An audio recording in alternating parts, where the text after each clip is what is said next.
Trump's pick for Attorney General, William Barr, being grilled in Congress. So where do you want to start? Do you want to start about the theatrics of Congress this week about him, or do you want to go into the background of William Well, Barr why don't, first? why don't you tell us all about Mr. William Barr and where he comes from, who he associates with, what he's how he's felt before? Because again, if you're wondering where to feel about the Trump administration, and a lot of people, there's kind of a red flag. They're kind of like, well, this guy's friends with Bob Mueller. I mean, like, is he going to go after the Clintons? I'm hearing he's interested in investigating Uranium One. Why don't you tell us about who this nice man is and what we can expect with him as Attorney General? Okay, so good old William Barr. He was born in New York City. He was raised as a Catholic. He graduated from George Washington University Law School, and from there he was employed in the early to late 70s for the Central Intelligence Agency, the CIA. Right there, you know that he's our guy. And around that time was when he got to know George H.W. Bush, right? What a guy! Um, so God rest his soul. Right? so then later he served as our domestic policy staff for the Reagan White House. Good old Ronald Wilson Reagan. So in 1989, George H.W. Bush appointed Barr to the U.S. Department of Justice as Assistant Attorney General for the Office of Legal Counsel. Barr was a strong defender of presidential power and wrote advisory opinions justifying the U.S. invasion of Panama and the arrest of Manuel Noriega. Of course, Manuel Noriega being linked to CIA drug trafficking and George H.W. Too Bush. bad for So Subcomandante Marcos. if you want to read that, of course, read Gary Webb's excellent book Dark Alliance. They'll go more into that. But in May 1990, Barr was appointed Deputy Attorney General. And then later in 1991 to 1993, he was the United States Attorney General. So during his term, Barr was definitely a yes man for a lot of different things. So, during Ruby Ridge, um, William Barr was the top cop during the federal siege of Ruby Ridge and everything, and so um, he was in control of that. He denies that he had no knowledge of it, but there was at least two meetings that I saw through my research that he was well aware of definitely what was going on during the siege of Ruby Ridge. And later, in the case Idaho versus Lon Harachi, who was the sniper who shot Randy Weaver's wife. Barr said that he said that Lon Harachi was innocent. He represented Lon Harachi in that case, among other lawyers. So yeah, I mean, it's just ridiculous. And we'll get on more of why William Barr is not our guy by any shape of the imagination, a horrible human being. But you could argue whether or not um, Waco, even though I do think it was horrendous that the Branch Davidians, children killed by government forces. But, you can argue whether or not there should have been any involvement with CPS.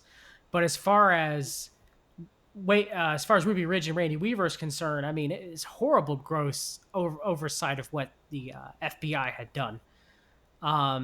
So, what do you think about all that, Jason? Well, in reference to that case from the Ninth Circuit, the Idaho versus Horiuchi case, let's inform the audience about the closing arguments that were made.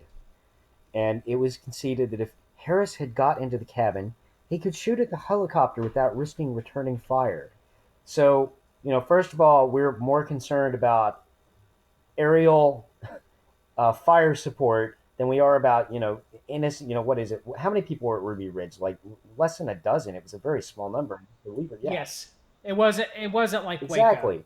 So first of all, we've got this concern. Well, they could fire at our helicopter.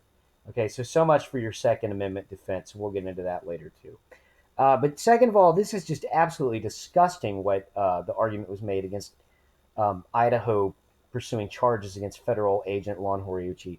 There is no evidence that Horiuchi fired into the cabin or that the bullet entered the cabin. Had the door not been open, the bullet would have landed somewhere on the other side of the cabin. So the problem was just that, well, if a different set of circumstances had happened, then this terrible tragedy wouldn't have gone on. So you really can't hold a government sniper responsible. And Yeah, so it's ludicrous, this isn't is it? this is just strong authoritarian power. We live on a different system of standards than our superiors in the established government order. So Barr lied to the New York Times back in 1993 that he was involved in Ruby Ridge. Yet 2 years later, the Washington Post revealed that top officials of the Bush Justice Department had at least 20 phone contacts concerning Ruby Ridge in the 24 hours before Vicki Weaver was shot, including 2 phone calls involving Barr. So he's a liar based on that. But yeah, it's just I remember reading one quote too, talking about how the court should have dismissed all charges against Hirachi because if they didn't, holding a sniper liable would quote unquote severely undermine, if not cripple, the ability of future attorney generals to rely on such specialized units in moments of crisis, such as hostage taking and terrorist acts.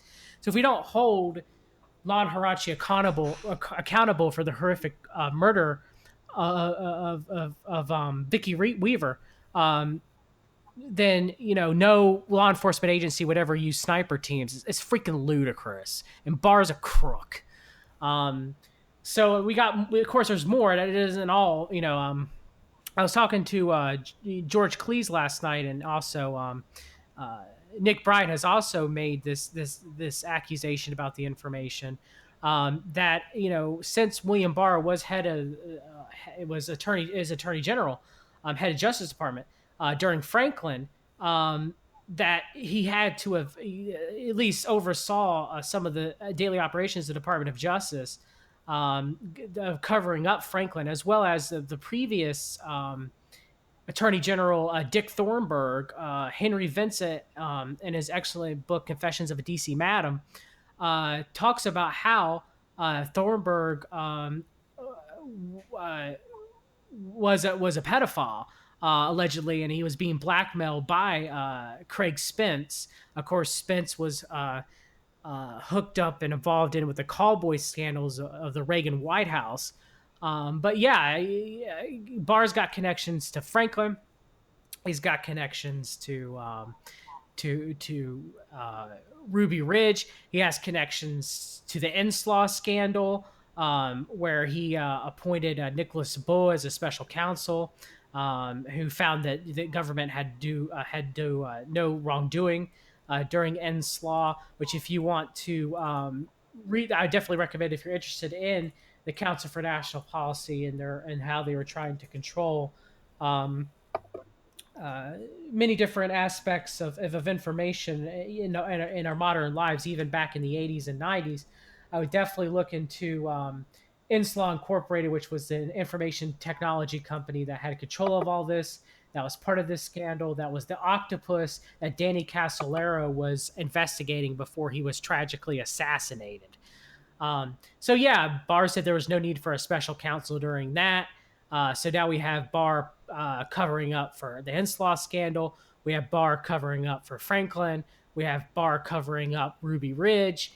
And also, of course, Barr was briefly counsel to the Kirkland and Ellis firm in 2009 and eventually went back and joined them in 2017. And Kirkland and Ellis attorneys made up a majority of the attorneys that were representing Jeffrey Epstein during his case. And very interesting enough, Alexander Acosta, who worked as the prosecuting attorney against Epstein, he also worked at one time for Kirkland and Ellis. So the irony is thick; you can cut it with a knife. So yeah, I mean, Barr worked for Kirkland and Ellis. Brett Kavanaugh worked for Kirkland and Ellis. Ken Starr worked for Kirkland and Ellis. John Bolton worked for Kirkland and Ellis. Alex Azar, the current Secretary of Health and Human Service, worked under Kirkland and Ellis. I mean, yeah, that law firm is Drain the messed swamp. up. Yeah, I got to fill the swamp to drain the swamp, Jason. So, I mean, what do you think about good old the past and history of good old William Barr? He seems like he's a tried and true swamp dweller that do anything he possibly can to cover up Well, for the not New not World just Order. that, but it's a revolving door, man. I mean, it's just like getting the band back together. I'm sorry. Bolton, Acosta. I mean, getting the Kirkland and Ellis group, I guess, huh? Kavanaugh. I mean, any of the disciples of Q are out there listening. I'm sorry if your precious boy Q and all the people like Pray Medic and SGT Report didn't tell you this little bit of information about Barr because they just don't want you to know. But of course, their argument will always be you have to fill the swamp to drain the swamp, which is complete horse crap. So yeah, Barr's definitely not our guy. As well as David Freeman, who is United States ambassador to Israel. He was the one who actually approached Barr as about him representing Trump. Did he not, That Jason? is correct. He's the one who hooked them up in June of 2017. So that was brought up during the congressional grilling. And so interested enough about all that is that Freeman advised and represented Donald Trump and the Trump Organization in the bankruptcy involving his Atlantic City casinos, and may have been who connected him with Trump's current Commerce Secretary Wilbur Ross when Wilbur Ross worked for Rothschild Incorporated, Rothschild Banks, who bailed out Trump during his failed Atlantic City casino. It wasn't the Taj Mahal; it was Trump's other casino. But yeah, so you have connections with this David Freeman who gets Trump and Barr together, and Friedman advised and represented Donald Trump and the Trump Organization during his bankruptcies, got him hooked up together with Wilbur Ross. Of course, Wilbur Ross worked with the Rothschilds, and as well as uh, I think Friedman had an organization that received donations from Jared Kushner. And he's definitely, David Friedman is a very strong, ardent Zionist. So yeah, it's very interesting of how he was the one who got Barr and Friedman got Barr and Trump together. And another thing that I found interesting too as well about all that is how Barr is good friends with Robert Mueller, is he not, Jason? Apparently, what was it? That one of them went to the other one's daughter's wedding or something. Can I just point out real quick that timeline is amazing? That if it was the summer of 2017, wasn't that first when Trump was going on Twitter and bashing Sessions? So doesn't that suggest that perhaps this was arranged some time ago? This Oh, of course. Trust the yes. plan. And my boy Ed Opperman thinks that Barr is being brought in so if the hammer is dropped on Trump to pardon Trump and Well, his I family. believe didn't he facilitate people who had been instigated in the Iran Contra scandal? Oh yeah, we you even mentioned that. Yeah, he didn't. He pardoned majority of the Or people got that were charges involved in the dropped. Iran I don't know Contra. if it was an outright pardon in most cases, but he definitely managed to get most of the charges withdrawn. So yeah, I mean, we taking all this in context: Iran Contra, Enslaw, failure to prosecute Enslaw, failure to prosecute Franklin scandal. Uh, you know, justice with Ruby Ridge, all of those put this together. William Barr is definitely not our guy. Do you have anything else to say on I good would old like William to Barr? add very briefly before we get into the hearing your research on the Brady bill. I think there's going to be a little confusion because Republicans have changed their position a little bit since the mid 90s when Bill Clinton lost the House of Representatives and the Senate over the so called assault weapon ban. The traditional position of Republicans used to be to limit the access to firearms because of the shooting of Ronald Reagan by Hinckley, or at least that was used to justify it. And one of the supporters of that is William Barr. So if you think your Second Amendment is going to be as safe and you can go to the gun show and go without a background check or whatever, you better stock up pretty quick. Yeah, I mean, it's just ridiculous if anybody thinks that. I mean, he was Attorney General under Please. George H.W. Bush. I mean, come on, people. He's a fuck. Okay, it's not that hard. All right. Um. So I mean, yeah. I mean, is Barr gonna pardon Paul Manafort? Is he gonna pardon Trump? Is he going to pardon Don Jr. if they ever get indicted for anything? Is he going to pardon Jerome Corsi? I don't know, or Michael Cohen, but I could tell you this much: he's not our guy. So let's go ahead and get into what happened this week with the congressional hearings of seeing whether or not that Barr will be appointed as Attorney General. He Go he ahead, slammed the Casey. table and said, "Trust the plan," and I'm going to lock her up. No, just kidding. He got into one exchange. No, that was Yeah, Whitaker, wasn't it? Whitaker, The Whitaker, the meathead, hot our tub boy. salesman. All right, go ahead. Sorry, I just had to say that. um, Uh, well, he had one exchange where, honestly, Jim Jordan, who's been going on Sean Hannity's show periodically to sell you guys on, we're going to have a second special counsel investigating Uranium One. Yeah, I hate to tell you that.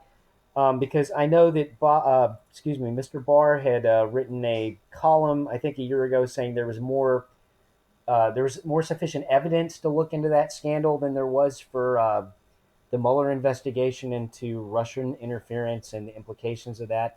Well, during the hearing, he basically said he sees no more basis for investigating the uranium deal than any supposed collusion between Mr. Trump and Russia.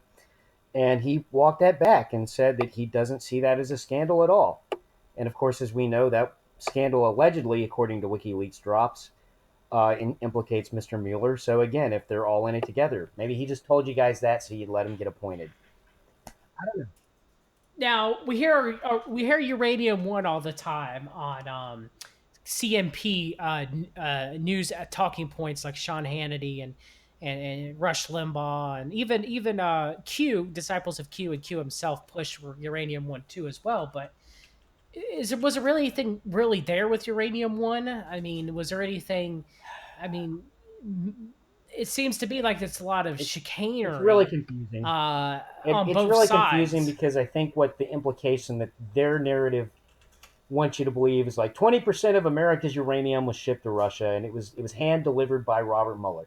That's not what happened. I think it was so that a Canadian subcontractor and there's various entities in the State Department. I think 9 people have to sign off, so you can't lay it all on Hillary Clinton. Robert Mueller was officiating the FBI at the time, which does mean he would have to approve any kind of transfer. But unless somebody wants to prove me wrong, I don't believe any uranium ever left the country. So it's not.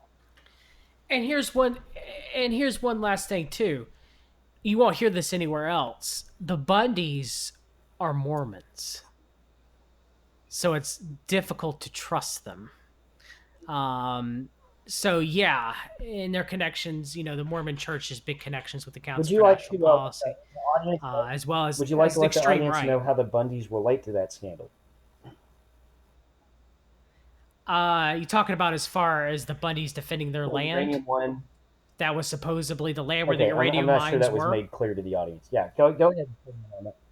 Okay, sorry. Yeah, yeah. Their land with you remember the standoff, the Bundy standoff in Bunkerville back in 2014. That everybody, oath keepers Sean Hannity. um, and you got to remember who interviewed Cliven and Eamon Bundy first. It was Scientologist Grant Van I Susteren, do. okay, I do on remember that. Fox News. All right, it's bull crap, people. I'm not going to say that the Clintons ain't knee deep in horse crap, but Uranium One, it stinks. It stinks as something that's being shelved to truthers as say, look how guilty they are. Something's wrong here, people. Something's wrong when you look at who's involved, their connections, and who's controlling the narrative. When Sean Hannity is pushing this as far as he can, you really got to step back and think. And this was back in 2014 before Sean Hannity ever went for Trump. If you're thinking magically that Trump's still our guy and Sean Hannity just flipped sides, Sean Hannity didn't flip sides in 2014, people. This uranium one nonsense is cooked up and contrived by the Council for National Policy, just like um, just like Monica Lewinsky was to try to get Bill Clinton impeached in the late 90s. And just to let you guys know that Mr. Barr is probably going to be approved. Uh, the esteemed Senator Chris Coons of Delaware, Biden's replacement, who longtime politics watchers will remember defeated Christine O'Donnell, I am not a witch, who was promoted by one Ollie Alexander, actually. That was his first major campaign. He says that he was impressed with Barr's answers regarding Mueller, telling him at one point, I am encouraged by things you've said about this. Coons later told CNN that, broadly speaking, he was happy with Barr, while reserving judgment about Barr's treatment of the Mueller report and a couple of other issues. Senator Sheldon Whitehouse, he's another wonderful guy, agreed that Barr did pretty well and left open the possibility of voting for him. I mean, what else do we have to say? This is like this, dude. I mean, Rhode Island and Delaware, that's the swamp, okay? I mean, Virginia, Maryland, all those areas. Yeah, this Barr's not your guy. Hate to tell you. And I will say this: it was sad that Lavoy Finicum died during the standoff, but still, nonetheless, really look into uranium one, especially if you've been sold hook, line, and sinker that, oh, it's Hillary Clinton, oh, it's the Obama administration. Look into who's pushing it on the other side and who's involved on the other side, and come to a conclusion of whether or not you feel like you're being told the whole truth here. And yes, there may be some truth that there was some uranium mines on the Bundy's land and there was some government oversight. I'm not saying that at all, but just look into who's pushing that narrative. That's all I'm asking. And the truth, most of the time, lies somewhere within the middle. All right. I think that probably is enough time dedicated to Mr. Barr for this week. We'll revisit it, as the hearing proceeds.